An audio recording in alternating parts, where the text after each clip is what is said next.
Olá, bom dia, muito bom dia nesse dia 27 de março de 2024 e eu quero te convidar a meditar um pouco sobre a palavra do Senhor. Eu vi um escrito na internet e acabou se tornando um meme. Tinha a ver com uma necessidade de uma pessoa, mas acabou virando meme. O rapaz colocou na internet assim: procura uma mulher para casar, que não seja do mundo. Então virou meme isso, porque o pessoal falou: então você tem que ir para Marte, procurar essa mulher em outro planeta, porque todas que estão aqui na internet, todas que estão aqui são do mundo. Para quem não está familiarizado com a expressão do mundo, acaba realmente pensando que é chacota, ou então acaba fazendo chacota com essa expressão. Mas essa expressão tem a ver com o fato de que você classifica aquilo que é do mundo daquilo que não é do mundo, aquilo que é profano daquilo que é santo, né? Aquilo que não é do mundo, ou aquilo que é do mundo, são as coisas que realmente conspiram ou não conspiram a favor do Evangelho, a favor das coisas de Deus, a favor da palavra de Deus. E aquilo que não é do mundo são as coisas voltadas para Deus. E para embasar essa fala nossa e a gente discorrer um pouco sobre o assunto, quero te convidar à leitura bíblica que se encontra em 1 João, capítulo 2, versículos de 15 a 17. Diz assim: não ameis o mundo, nem o que no mundo há. Se alguém ama o mundo, o amor do Pai não está nele. Porque tudo que há no mundo, a ganância da carne, a ganância dos olhos, a soberba da vida, não é do Pai, mas do mundo. E o mundo passa e a sua ganância, mas aquele que faz a vontade de Deus permanece para sempre. Então o conselho de João, o conselho da palavra de Deus aqui em 1 João é: não amem o mundo. Não amem o mundo. E aí, quando esse rapaz colocou lá, procura uma mulher que não seja do mundo, ele está querendo dizer: eu procuro uma mulher que não esteja envolvida com esse sistema. Não é o mundo cosmológico, não é o mundo das estrelas, do mar, não é o mundo das árvores, não é esse mundo cosmológico que ele está dizendo, mas é um sistema que conspira contra as verdades do Evangelho, né? Amar ao mundo aqui, que ele fala para não amar, significa emiscuir-se. O que é emiscuir-se? É se entregar, é se envolver com uma coisa alheia, né? Nós não somos deste mundo, então envolver com as coisas deste mundo, com as tramas deste mundo, com as ganâncias deste mundo, com o desenrolar deste mundo, é conspirar contra as verdades do Evangelho. Então ele fala assim: olha, não ame o mundo, porque se você amar, você vai se entregar a ele. E você se entregando ao mundo, você não tem como se entregar também ao Senhor. Porque ninguém pode amar a dois senhores, diz Jesus, né? Em Gênesis capítulo 3, a notícia que a gente tem, até para frisar o que foi falado ontem, a notícia que a gente tem em Gênesis 23 é que o pecado entrou no mundo. O mal entrou no mundo. O mundo então passou a ser regido pela vontade expressa do ser humano, alheio à vontade de Deus. Deus tinha um propósito para a criação da humanidade, mas o homem decidiu ter um propósito diferente do propósito de Deus. E a partir daí, querer viver de forma alienada à vontade de Deus. A isso se dá o nome de mundanismo. É quando se quer viver alheio à vontade de Deus, alheio aos interesses de Deus. E uma vez que o homem decidiu fazer isso, o ser humano fez fazer isso, toda a sua descendência, que somos nós, e até enquanto o mundo existir, todas as pessoas que nascem no mundo já nascem em pecado, como nós lemos ontem no Salmo 51, versículo 5. Já nascem na sua natureza, na sua constituição, com essa semente de desobediência, com essa semente de se desviar do propósito de Deus. Entende?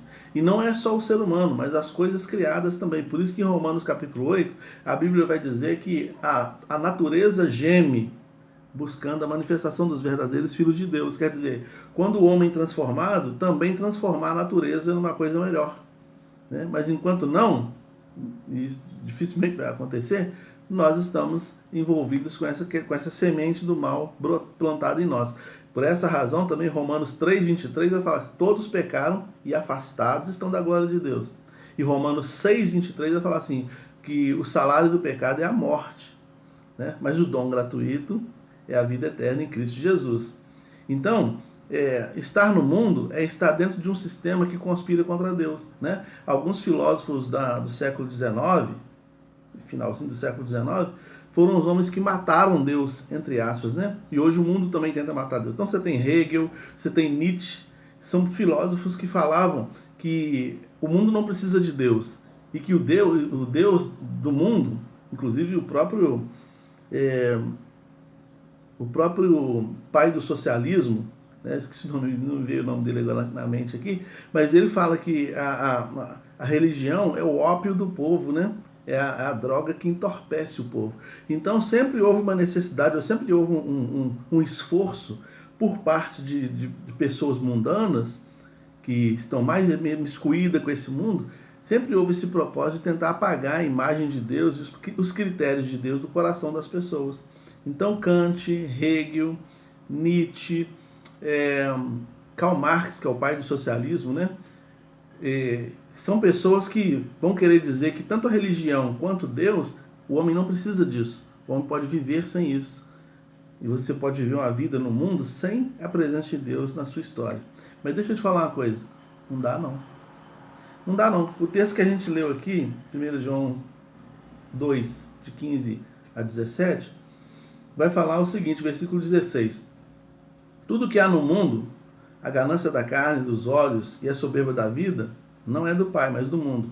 E no versículo 17 fala assim, ó, e o mundo passa, e a sua ganância também, mas aquele que faz a vontade de Deus permanece para sempre. Todos passaram. O Hegel passou, o Nietzsche passou, o Kant passou, o Karl Marx passou. Todos esses que tentaram matar Deus, tentaram apagar a figura de Deus da mente humana, eles passaram. E as filosofias também. E tudo mais passa, né? Tudo passa. Jesus falou, tudo, os céus e a terra vão passar. Tudo vai passar. Mas aquele que faz a vontade de Deus, segundo o versículo 17 aqui, ó, permanece para sempre. Então, enquanto esse texto fala não amar o mundo, lá em Êxodo 20 a gente fala assim, amará o Senhor teu Deus de todo o teu coração, de todo o teu entendimento. Então ali ele vai falar, o que eu tenho que amar então? A Deus. Com quem que eu tenho que me envolver então? Com Deus. A quem eu tenho que me entregar então? A Deus, né? Por que se entregar a Deus? Primeiro porque Deus fez você. Deus te deu vida, Deus te dá paz, Deus te dá alegria, Deus te dá prosperidade. Deus pode conduzir a sua vida, Deus te dá a sua família. Tudo que você tem não procede da força do seu braço, procede da mão de Deus. É o favor de Deus que nos favorece de fato, né? É a graça de Deus que nos visita todo dia. A Bíblia vai dizer que as misericórdias de Deus se renovam a cada manhã. E porque elas se renovam a cada manhã, nós não somos consumidos. O que é misericórdia? É quando Deus vê a nossa condição de inferioridade, a nossa condição de pequenez, e Ele então nos preserva por misericórdia. Quando eu era pequeno, eu gostava de brincar com formigas. Às vezes eu pegava uma formiga e colocava na tampinha de refrigerante e colocava numa vasilha maior com água, e ela tentando sair daquela tampinha, mas tudo ao redor era água. E eu tinha esse controle. Aí quando eu cansava, eu tirava ela dali e colocava ela para correr no quintal. Então eu tinha esse controle sobre a formiga. A formiga era inoperante, a força dela era pouca diante de mim. Eu era superior a ela. E é assim que Deus funciona conosco, né? Não estou dizendo que Deus vai brincar contigo colocando a tampinha, não é isso que estou dizendo. Estou dizendo sobre a nossa incapacidade de ter controle sobre qualquer coisa e a capacidade de Deus de ter controle sobre tudo. Ele tem controle sobre tudo. Então eu preciso amar a Deus, eu quero amar a Deus, eu devo amar a Deus. O texto fala assim, amarás o Senhor teu Deus de todo o teu coração, de toda a tua alma, de toda a tua força, de todo o teu entendimento. Então eu preciso me entregar a Deus, porque Ele é a fonte da minha vida. Não amar o mundo. O que o mundo tem para te oferecer? O que essa vida tem para te oferecer? Jesus, no capítulo 17 de João, ele falou assim, não lhe peço, Senhor, que os tire do mundo, mas que os livre do mal. Quando ele fala mundo ali em João 17, aí ele está falando do sistema cosmológico. Eu não peço que o Senhor que tire esses homens, ele estava orando pelos discípulos dele, né? Eu não peço que o Senhor tire esses homens desse mundo, desse sistema cosmológico, da terra, aqui, ó, da poeira aqui. Eu não peço que o Senhor tire ele daqui e leve para outro lugar. Não, agora não, eles precisam ficar aqui. Mas que os livre do mal. E o livrar do mal ali é livrar dessa influência mundana, desse mundo metodológico, desse mundo sistemático, dessa forma de viver que conspira contra o Senhor. Livre-o do mal. É a mesma fala de Jesus no final da oração do Pai Nosso, né? Livra-nos do mal. E o mal ali não é os males da vida, não. Não é isso que ele está falando. Ele não está falando dos males da vida, nem no final da oração do Pai Nosso, nem em João 17. Ele está falando sobre o mal de conspirar contra Deus. Por isso que na oração do Pai Nosso, lá em Mateus, ele fala assim, nos livres do mal, porque teu é o reino, o poder e a glória para sempre. Então ele fala assim, por quê? O mal é eu achar que o poder, a glória, o poder, a glória é meu. Mas ele quer que eu me livre desse mal de achar que eu tenho condições de fazer qualquer coisa, independente de Deus. Porque essa é a raiz do mal na humanidade. Então, você tá entendendo o que eu estou querendo dizer? Então, esse mal que Jesus quer que Deus nos livre, o mal da gente achar que pode competir com ele, como os nossos primeiros pais, Adão e Eva, decidiram competir com Deus, né? Deus falou, não faça isso. E eles decidiram fazer. Esse é o mal que gera a morte. Lá de Romanos 6:23, que fala, né? O salário do pecado é a morte. Esse é o mal. Esse é o mundo que não pode ser amado. É esse desejo de querer ser independente de Deus, de querer viver sem Deus, de querer matar Deus no seu coração. Mas sem Deus você não vive, sem Deus eu não vivo. Entende? Pede a Deus. Imagina se Deus cortar o ar aí, 5 minutinhos do planeta. Se sobrevive alguém, vê se alguém tem condições de viver sem Deus. Então, o apóstolo Paulo, em Atos capítulo 17 também, ele vai falar assim, nele nos movemos, nele nós vivemos, a nossa vida acontece em Deus o tempo todo, a nossa vida está imersa em Deus o tempo todo, é nele que a vida acontece. Então ele dá paz, alegria, ele dá amor, ele dá bondade, mansidão, domínio próprio, ele dá prosperidade, cuidado, tranquilidade e ainda, além disso tudo, ele dá vida eterna.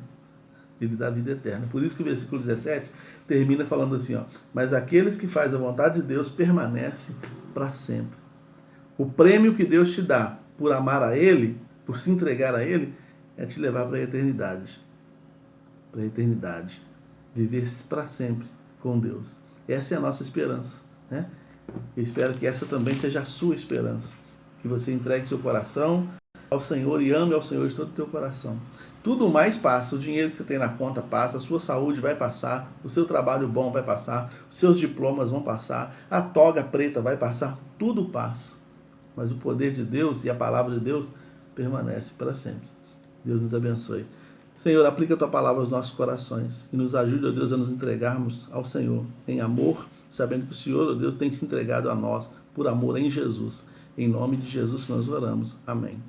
Deus abençoe Cristiane, meu sogro José Antônio, Flávia. Deus abençoe cada um.